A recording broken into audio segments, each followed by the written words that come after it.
asalaamaaleykum wa rahmatullahi wa barakaatuhu mbokk yi ñu topp nañu bàyyi xel ñu ngi leen nuyu bu baax di leen ziar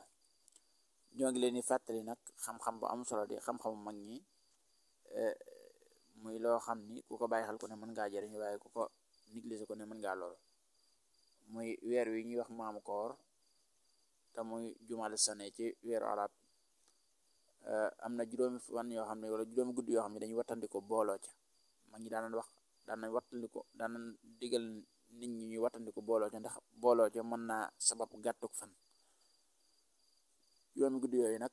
moom lañ leen bëgg a leer ngeen xam ko ba mën koo bàyyi xel képp ko bàyyi xel daal mën ngaa jariñu te bàyyi ko xel moo gën ndax it jàpp naa ne xam-xam bu wóor la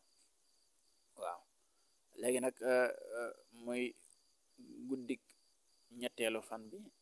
ñetteelu fan ci maamu koor guddik ñetteelu fan ak guddik juróomeelu fan ak guddik juróom-ñeenti fan ak guddik guddik fukk ak juróom-ñeenti fan ak guddik ñaar fukk fan ak juróom-ñeent maanaam guddik 3 ak 5 ak 9 ak 19 ak 29 guddi yi daal lañu wax ñu bàyyi ko xel bañ cee boole mooy nag xam nga 25 décembre bi mooy benn fan ci maamu koor kon 26 décembre mooy ñaari fan kon 26 décembre boobu guddi gi da nga koy wattandiku ndax day dugg ci mooy ñaari fan yi guddi gi day dugg ci ñetteelu fan bi moo tombeeg 27 novembre kon daal guddi ñaari fan yi ci 26 novembre ci guddi gi ñu bàyyi xel bañ caa booloo ba ca 27 novembre ci guddi ga dellu ci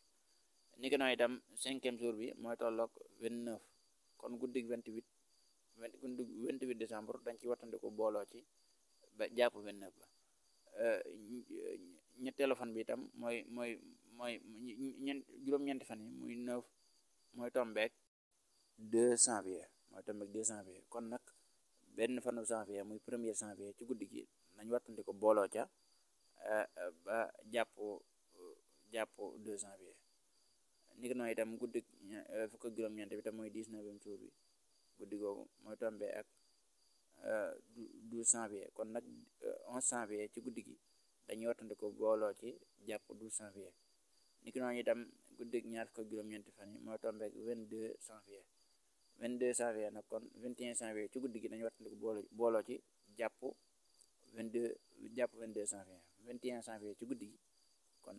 moom ngay bàyyi xel bañ cee booloo jàpp 22 janvier ndax xam naa ne guddi day dugg ca